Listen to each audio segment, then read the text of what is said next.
આકાશવાણીનું આ ભુજ કેન્દ્ર છે. આપણે અવારનવાર આપણા કાર્યક્રમોમાં માહિતીપ્રદ વાતો કરીએ, સ્વાસ્થ્યની વાતો કરીએ અને એવી તો બીજી કેટલીય વાતો લઈને આવીએ. હું આપની રેડિયો દોસ્ત સ્મિતા રાણા અને આજે આપણા સ્ટુડિયોમાં આવ્યા છે જાણીતા ન્યુટ્રનિસ્ટ અને ફિટનેસ કોચ એવા બીના પટેલ, કે જે આજે વાત કરશે શ્રદ્ધા અને ભક્તિ સાથે સ્વાસ્થ્યનો સમન્વય. દોસ્તો, આપણો ભારત દેશ અને એમાં વ્રત, ઉપવાસ, એકટાણા, તહેવારો, ઉત્સવો એ બધાની તો ભરમાર. તો આ બધાની સાથે સાથે આપણા સ્વાસ્થ્ય સાથે આ બધી વાતો કઈ રીતે સંકળાયેલી છે એની આજે વાત કરીશું. બીનાબેન, આપનું સ્વાગત છે.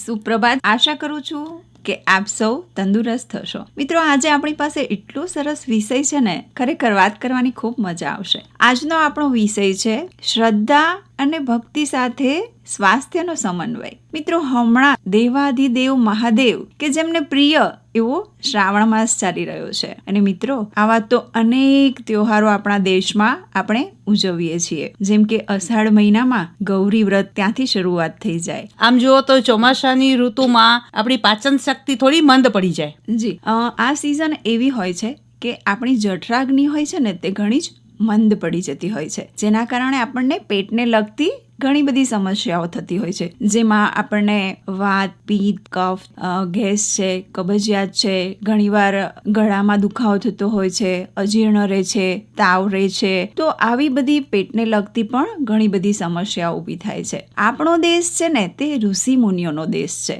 આપણા ઋષિ મુનિઓ છે ને એવું આમ કહેવાય ને કે એટલા મહાન સાયન્ટિસ્ટ હતા. તેમને ખબર હતી આ પૃથ્વી પર ઘણા બધા જીવ છે, પશુઓ છે, પક્ષીઓ છે, દરિયામાં જોવા જઈએ તો પણ કેટલા બધા જીવ છે, પણ કુદરતે આપણા મનુષ્ય જીવ પર એટલી કૃપા કરી છે કે આપણને એટલી બધી સૂઝબૂઝ આપી છે, સમજણ શક્તિ આપી છે. તો ઋષિ મુનિઓએ એવું વિચાર્યું કે જો કોઈ વાર કે તહેવાર નહીં હોય તો રોજની એક જ જે રૂટીન દિનચર્યા હશે એનાથી તો લોકો કંટાળી જશે. અને આમ પણ આપણા વ્રત અને ઉપવાસની વાત કરીએ તો ક્યાંક ને ક્યાંક તમે કહો છો એમ એમાં પાછળ પણ સાયન્સ તો છે જ. આપણા દરેક તહેવાર છે તેના પાછળ પણ એક સાયન્ટિફિક રીઝન છે. જેમ કે મેં તમને હમણાં વાત કરીને કે ગૌરી વ્રત, તો મોળાકાત એટલે એનો અર્થ એ છે કે ત્યારે 5 દિવસ મીઠું ખાવાનું નથી, એટલે કે નમકવાળું ખાવાનું નથી, એકટાણું કરવાનું છે. સવારે વહેલા ઉઠી નાઈ ધોઈને ભગવાન પૂજા કરવાની છે, ત્યારબાદ ફળાહાર કરો, પછી બપોરે એકટાણું કરવાનું અને તે પણ મીઠા વગરનું. હવે આ બધી વસ્તુ પાછળનો ભાવાર્થ એ હતો કે આનાથી આપણે આપણા શરીર પર અને આપણા મન પર સંયમ મેળવી શકીએ. અને ખાસ વાત કે નાનપણથી જ આપણા બાળકોમાં આપણે આ સંસ્કારોનું સિંચન કરી શકીએ. બિલકુલ.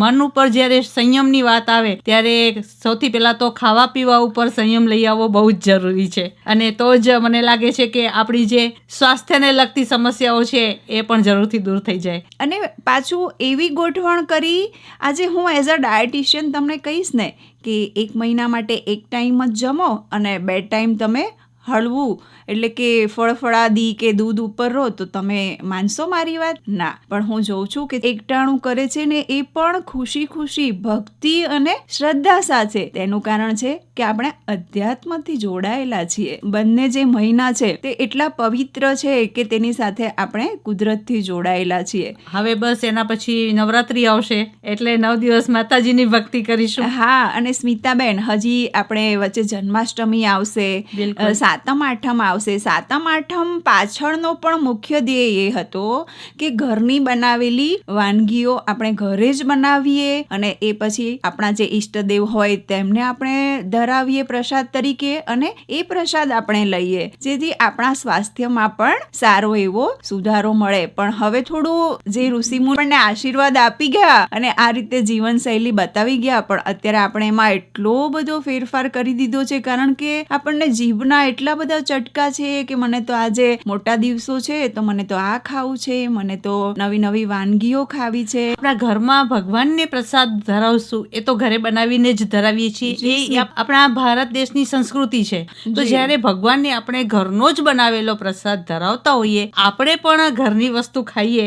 ખૂબ જરૂરી છે. એમાં પણ વાત આવે કે મોટા દિવસો હોય તો મને એમ ટેસ્ટી ફરસાણ, મિષ્ટાન ને સારી વાનગીઓ ખાવી હોય, તો ડાયટ પણ કરવું હોય, નિરોગી પણ રહેવું હોય, ભૂખ્યું પણ ન રહેવું હોય, તો શું કરવું? વાત ત્યાં આવે છે. એટલે પહેલા તો સૌપ્રથમ એ કહીશ કે મિલટ એટલે જાડું દાળ, કે જેમાં રાગી આવે છે, બાજરો આવે છે, સામો અને રાજગરો જે આપણે ખાઈએ જ છીએ ઉપવાસ અને વ્રતમાં, તો એ બે પણ એમાં આવી જાય છે. અને આ મિલટની અંદરથી એટલી બધી નહીં ને 1000 જેટલી વાનગીઓ બને છે. બસ થોડી દસદી લેવાની છે આપણે એને મહેનત કરીને ઘેર બનાવવાની. વધારાની એક વાત કરવાની મને ઈચ્છા થાય છે. ફળાહારની આપણે વાત કરી, ફળાહારનું આપણે ફરાળ કરી નાખ્યું હોય એવું નથી લાગતું? હા, ફળાહાર એટલે આપણા ઋષિ મુનિઓનો ખરેખર ધ્યેય એવો હતો કે તમે એક ટાઈમ જમો અને પછી 2 ટાઈમમાં ફળાહાર લઈ શકો, દૂધ લઈ શકો, હુંફાળું નવશેકું ગરમ પાણી લઈ શકો. પણ આપણે તો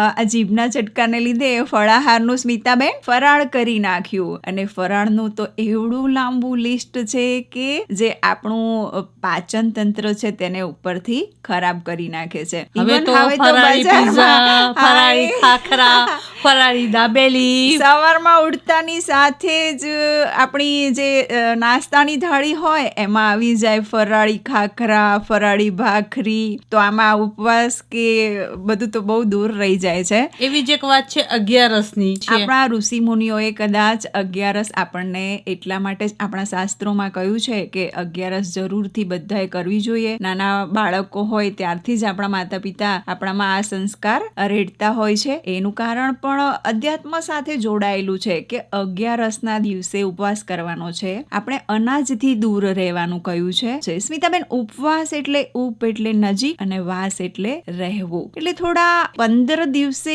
એકાદ વાર પણ આપણે ધ્યાન, ભજન કીર્તન કે કુદરતની સમીપ જવાની જરૂર હોય એવું નથી લાગતું? કે જેનાથી આપણું શરીર તો તંદુરસ્ત રહે જ છે પણ સાથે સાથે આપણું મન પણ નિરોગી રહે છે. એના કારણે મનનું સ્વાસ્થ્ય છે તે પણ મજબૂત બને છે. તો પણ ખરેખર એ જ છે કે તમે ફળાહાર કરો, નહીં કે તમે પછી એમાં બટેકાની ચિપ્સ, કેળાની ચિપ્સ, પછી ફરાળી પીઝા, ફરાળી પાઉંભાજી, ફરાળી દાબેલી. નાના મિત્રો, એવું નથી કરવાનું. આપણા પણ ઋષિ મુનિઓ, સંતો થઈ ગયા છે.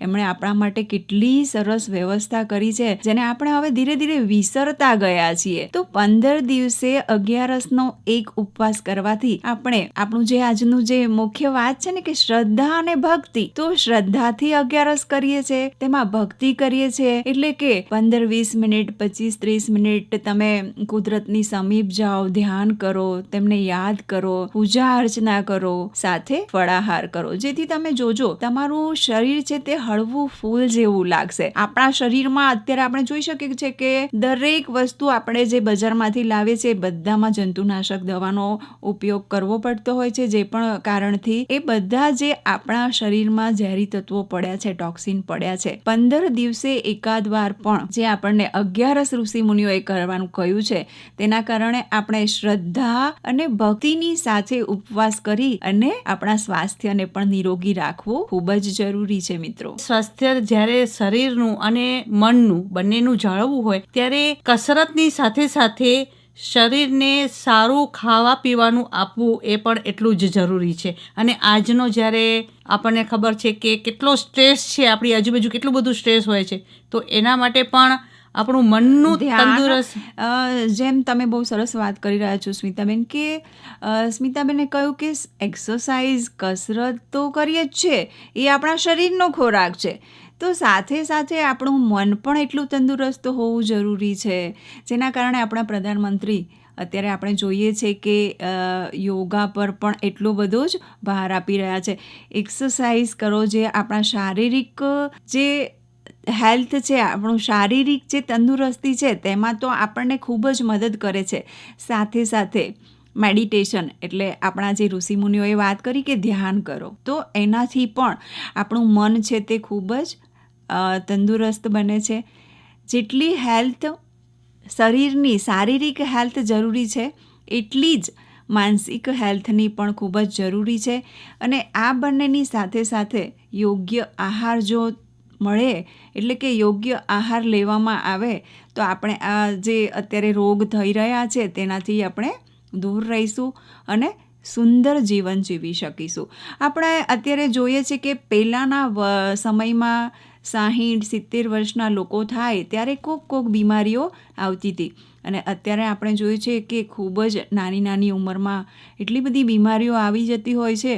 તેનું કારણ પણ આ જ છે કે આપણે જે ખરેખર આપણું જે સંસ્કૃતિ હતી, જે આપણને આપણા ઋષિમુનિઓએ જીવતા શીખવાડ્યું, તેને આપણે ધીરે ધીરે વિસરતા ગયા અને આપણે આપણી એક અલગ જ દુનિયા બનાવવા લાગ્યા છીએ. હા, કુદરતમાં એવી ગોઠવણ છે કે ઋતુ પ્રમાણેના આપણને અલગ અલગ દરેક વાર તહેવાર, આપણા ફળફળાદી જે કહીએ કે અનાજ કહીએ, એટલી સરસ ગોઠવણ કરી છે.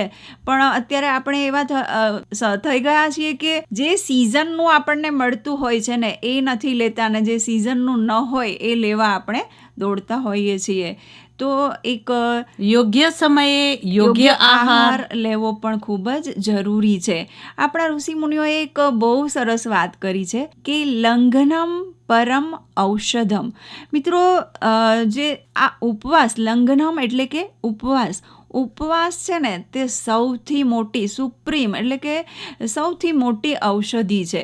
જો આપણે યોગ્ય દિશામાં આવી રીતે, જેમ કે અત્યારે શ્રાવણ માસ ચાલી રહ્યો છે સ્મિતાબેન, તો 30 દિવસના ઉપવાસ જો ખરેખર શ્રદ્ધા ભક્તિની સાથે સાથે આપણે થોડું ખાવા પીવા ઉપર જો નિયંત્રણ લાવી દઈએ ને તો આ 30 દિવસના ઉપવાસ આપણને એટલું સરસ પરિણામ આપે. આપણા શરીરમાં જે રહેલી એક્સેસ ફેટ છે, એટલે કે વધારાની જે ચરબી જે ભેગી થઈ છે તે પણ આપણા શરીરમાંથી ઓછી થાય છે. હા, અને આપણને હાલતા ચાલતા કે ક્યાંય પણ વચ્ચે કંઈ ખાવાની ઈચ્છા થઈ ગઈ, આ છે તે છે, એ પણ આ એકટાણા કે એક ટાઈમ જમવાના કારણે આપણે એમાં કંટ્રોલ કરી શકીએ છીએ. કેમ? કારણ કે આપણે શ્રદ્ધા અને ભક્તિ સાથે જોડાયેલા છીએ. આપણને શ્રદ્ધા ભક્તિથી શ્રાવણ માસ કરવો છે કે વજન ઘટાડવા કે કોઈ એવા પર્પઝથી નથી કરવો. કારણ કે આપણે જે કલ્ચરમાં આપણે સૌ ઉછરી રહ્યા છીએ, તો શ્રાવણ માસ કરવાનું આપણું કારણ પર એ જ હોય છે કે હું શ્રદ્ધા અને ભક્તિની સાથે શ્રાવણ માસ કરું અને ભગવાન મહાદેવની કૃપા મારા જીવન પર થાય. તો ભગવાન પણ ત્યારે જ ખુશ થાય કે આપણે સંપૂર્ણ રીતે નિરોગી થવાની કોશિશ કરીએ. આપણે એકટાણું કે એવી રીતે કરતા હોઈએ છીએ, પણ સવાર સાંજ તો જે પછી આડું અત્યારે જે લાઈફસ્ટાઈલ થઈ ગઈ છે તે પ્રમાણે ખાઈ લેતા હોઈએ છીએ. તો તે પણ આપણે જરા ચેતવાની જરૂર છે. ખરેખર મિલેટ્સ પર પણ થોડો ફોકસ કરવાની જરૂર છે. આપણને ફરસાણ ભાવતું હોય છે, સ્વીટ ભાવતું હોય છે, તો મિલેટ્સમાંથી પણ એટલી બધી અલગ અલગ વાનગીઓ બનતી હોય છે, તો તેનો ઉપયોગ કરો. આ ફરાળી પીઝા છે, ફરાળી પાઉંભાજી છે, એ ખરેખર શ્રાવણ મહિનો કરતા હોઈએ તો ના લેવી જોઈએ. તે ખરેખર આપણા સ્વાસ્થ્ય માટે ખૂબ જ હાનિકારક છે. તો આજના કાર્યક્રમમાં બીના બેને આપણી સાથે ખૂબ સરસ મજાની વાતો કરી કે શ્રદ્ધા અને ભક્તિ, તેની સાથે આવે છે સંયમ, અને આ સંયમ જ આપણા સ્વાસ્થ્યને ખૂબ જ સારું બનાવે છે. પછી એ સંયમ મનનો હોય એ બહુ જરૂરી છે, કારણ કે મનના સંયમથી જ આપણે આપણા જીવનમાં ઘણા બધા લાભ મેળવી શકીએ છીએ, આપણું સ્વાસ્થ્ય સારું કરી શકીએ છીએ. શ્રદ્ધા ભક્તિ સાથે સ્વાસ્થ્યનો સમન્વય, આવો સરસ વિષય લઈને તમે અમારી સાથે આવ્યા અને આવી સરસ વાત કરી, એ બદલ આપનો ખૂબ ખૂબ આભાર. મિત્રો, હું આશા કરું છું કે હજી પણ આપણા શ્રાવણ માસના થોડા દિવસ બાકી રહ્યા છે, તો જે મેં વાત કરી છે તેને ખાલી સાંભળશો જ નહીં, તેને તમારા જીવનમાં ચોક્કસ ઉતારશો તેવી હું આશા રાખું છું.